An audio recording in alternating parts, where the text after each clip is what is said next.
Hello peeps. So I find myself in Bologna airport, and Sam is not here, and the van is not here, and the cats are not here. So I'll be taking a flight back to the UK for a teeny weeny tiny blood test.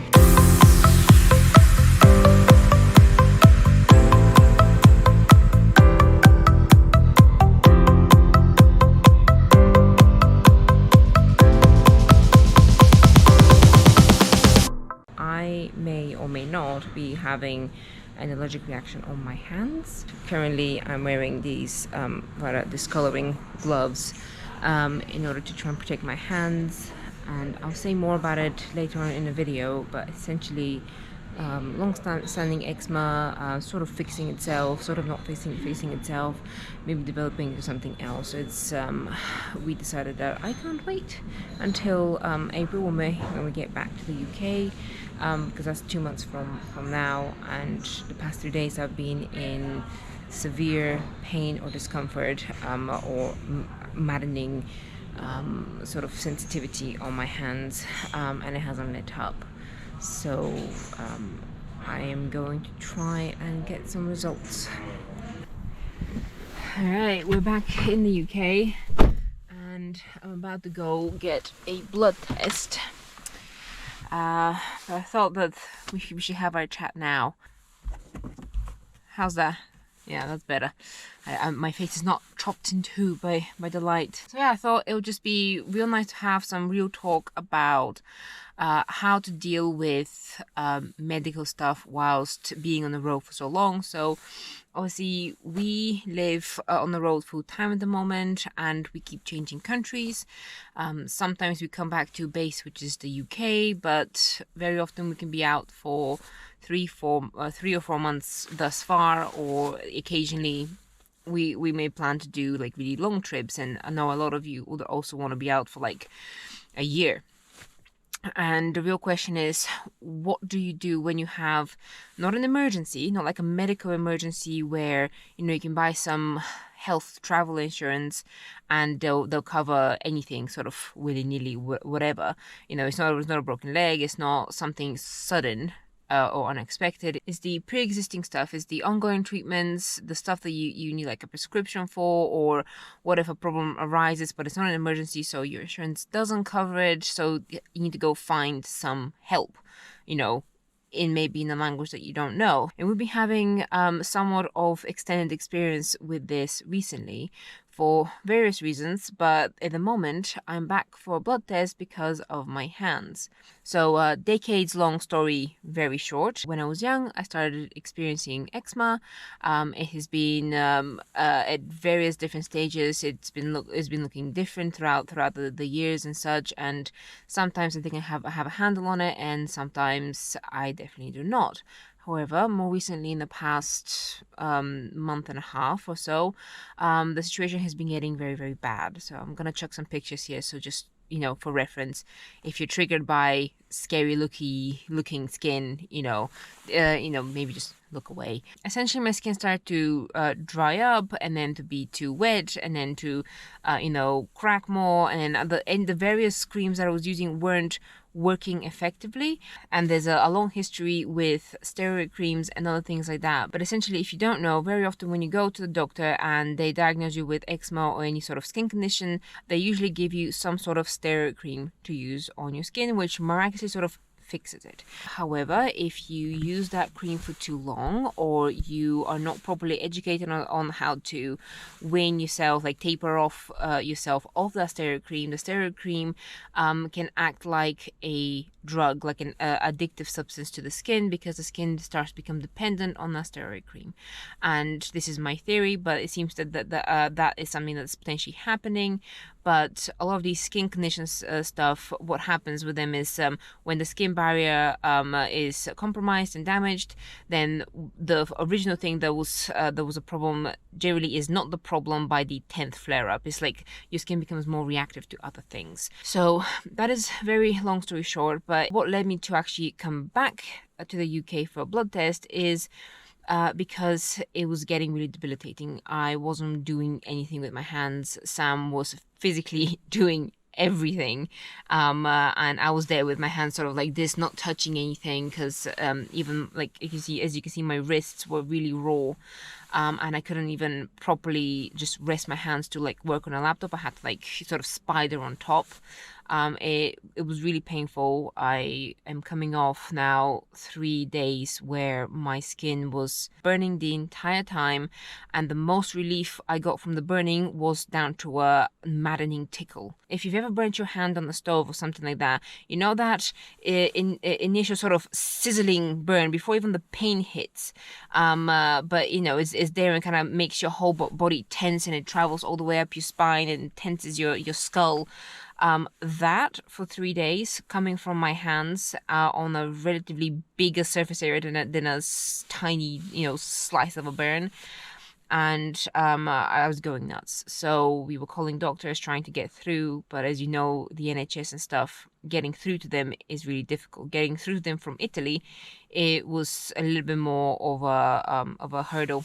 So thus far throughout this trip, as enjoyable as it's been, there's been an underlying layer of us deciding what in the world to do about my hands, who do we go to speak to, and I thought that just talking you through the options that we considered, the options that we tried, could really help you decide what to do if you end up in a situation like this. First thing we're trying to do is to self-medicate. We were using every trick in the book that we could figure out, read blogs upon blogs, but as you know, the internet is ambiguous on its best day, cruel on its worst. Yeah, so we tried many different stuff, but because of the elusive science and information on skin conditions and other bits and pieces, and also we are not medical professionals, we're not experts on this. When you obviously don't know what is going on with your skin, what are the levels, like the chemical levels on your skin, why is it doing what it's doing, and then you have every single blog and every single doctor that you've spoken to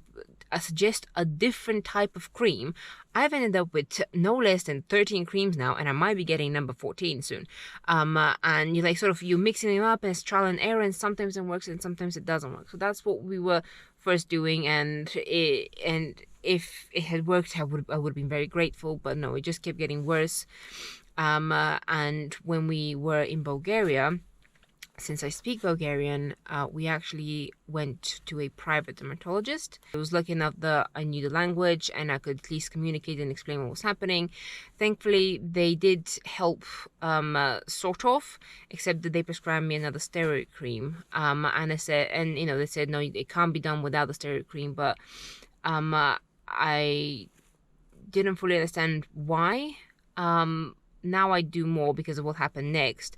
So that what they prescribed me to do, and then what they explained a little bit about how the creams are supposed to be used, sort of worked, and to the sense that my skin stopped flaring up and almost became normal for 7 days. And then it flared super bad, but different than what it was before. But the trick is that we were already in Greece by that point, and we had to make a decision: do we go back to the same dermatologist or drive back to Sofia and go for a follow-up appointment and ask what is going on, why is that not working now, and it just basically back and forth. So it's a real problem when obviously you're moving around, you're not sticking around in one place long enough to basically do some sort of long-term treatment, especially like skin condition and a lot of these ongoing things. You're traveling, you can't basically just knuckle down in one place and just live there just so you can lick your wounds. I mean, sometimes that's an option, sometimes it's a great option, but that's just not what we're going for. And since my skin condition has been so ongoing for 20 years, I'm like, I'm not gonna just knuckle down and spend my life just thinking, what do my hands need? It's really rather exhausting. So like we couldn't go back, and we didn't really have the money for the fuel. I could have flown back, but then I have never had an allergy test either. So like the second flare up, it really looked, first I thought it's some sort of food allergy. Then it was like, no, it's from the cold. And then it was like, okay, no, it's steroid withdrawal. And now I'm like, it could have been all of the above, working together, but there's definitely steroid withdrawal. But anyway, that's just details. So actually going for a privately booked, professional specialist appointment in any one country that you're in is actually a really good way to solve some of these problems. Except that if you don't know the language, then you have to like converse and try and explain all these medical stuff and your problems in a different language, or use Google Translate, or keep looking for an English-speaking one. So that it's a bit stressful. And I think I may need to go and I continue this story in a sec. Yeah, because one does not want to miss their blood test that they booked 150 quid flight to get to. Yeah, guys. All right, I've had my blood test like 36 hours ago, maybe 48 hours ago, and I boarded the flight. And now I'm back here with the van, Sam, and the cats. And I thought I'll finish the chat I started over across the channel. Hello. Hello. I've been absent from this video. Hello. Okay, have a seat. Yeah. Oh. On our mossy bench. I'm glad that it's lacking bird poop. It's just a few cigarettes and moss. It's fine. And seeds. We're good. And seeds, yeah, we're good. Okay, so the blood test went fine. They drained 4 vials of my blood, so I really hope that they put them to good use. So honestly, we hope that they find something so they get to refer me, because I really need that allergy test.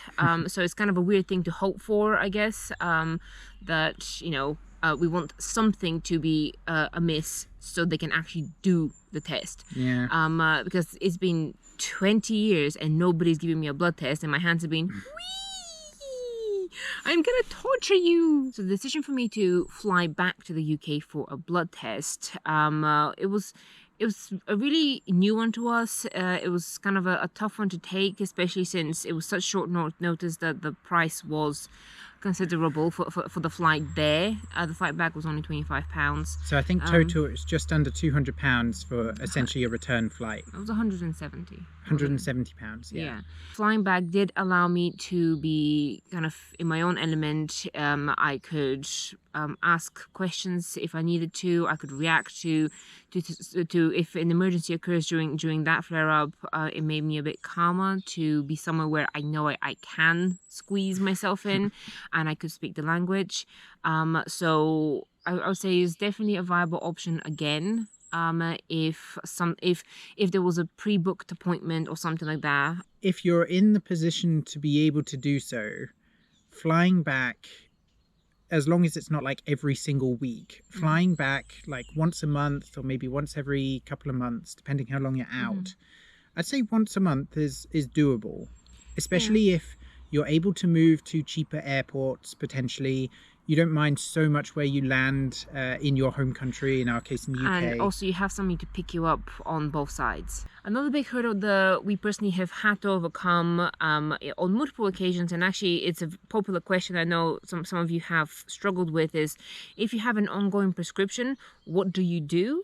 And how can you get it, or can you get them in advance? And honestly, it really depends where your prescription has come from and all of these different factors. But things that I know you can try is, if you have an ongoing prescription or something that you know kind of what kind of dose you're going to have and how long you're going to be away for, you can request that the NHS gives you like a bulk order, so you can get like maybe 3 or 4 months worth of your medicine.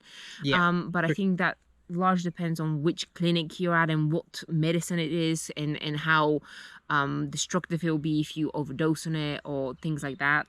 But if you let them know that you're going traveling for 3 months, so you're not going to be in the UK, there's a couple of things they can do. They can do that, but they can also issue some sort of prescription where, depending on the country you're going to, especially if it's in Europe, they can issue like an EU prescription where you can go into a pharmacy in some EU countries and go and get that tablet or that cream whilst you're there, rather than them just give you 4 months supply to take with you. Another possibility actually is when we're in New Zealand, you needed a prescription for your steroid cream that you had, and essentially you booked a private appointment with essentially a New Zealand health service. It's a New Zealand GP, but you could have walked in and basically paid for an appointment. It was like $50. Like 25, 30 quid. Yeah, which is actually fairly cheap for a consultation. Yeah, it is. And basically I just quickly said my problem. I needed my cream, and they didn't really question it that much. They just issued me the prescription outright and said, okay, go away. Yeah. It helped not in those words, but it was like, okay, fine, I'll give it to you. But it helped that we had a photo of the cream that we were after, and if you can get a photo of the prescription, like the piece of paper that says you've been prescribed this, even or carry the physical prescription if you have access to the actual piece of paper that the doctor prescribes you for whichever country, carry it with you, so when you need it again, then you can hand it to the new doctor, and it'll make their decision much easier. So that's just some of the ways that we have dealt with certain medical stuff. And until this video, I didn't actually realize how many medical stuff we've actually dealt with on the road, because I don't really count them. No. I just deal with them and then forget them. But there are a hassle and hurdles to be overcome. And obviously I wouldn't give up van life just so I can go to the doctor easier, because that's just, living life for the doctor, just waiting for the next time I need a doctor. So obviously that's a stupid thing to do. Yeah. Not my thing. And obviously getting flights back, especially if you have like an ongoing treatment and you have to get flights back every month, that can probably start getting quite expensive quite quickly. Yeah, or it can take a toll on you. But I think it also depends on your mindset and why you're doing it. And also, I would suggest that if you take flights, give yourself 2 days. Don't do it in 1 day. Like, do things slowly. Like, give yourself time. Okay, you arrive, then you calmly go. Take your ride to your accommodation, and then you have time to recuperate. Maybe see some friends and family. Just enjoy the time. Don't make the trip just about I'm going, medical appointment, and coming back. Yeah, don't make it a depressing, horrible experience that you're like sort of grinding teeth at that you have to do, because it's not gonna change the fact that you have to do it, and it will not make it any better. No. So yeah, just stay positive, and if any of you have any of your own stories about how you've dealt with stuff, maybe from other countries as well, because we're coming from a perspective of the UK traveling abroad in Europe, and obviously Brexit and everything has skewed things up a little bit, but it'd be interesting to know people from the US or Europe or wherever you're from. Your van life medical stories, because also how do you deal with, if you don't have an address in the UK but you do have a portable house, how do you deal with that on the road, because everything is run by address? So also, like, if you've got an address abroad but don't have an address in the UK but you're still a UK citizen, how does that work with medical stuff? Any of those stories, please share them down below in the comment section. Because I'm sure everyone will find it helpful. Yeah, and me included. All right. Okay, so thank you for joining us. We'll see you in a few days.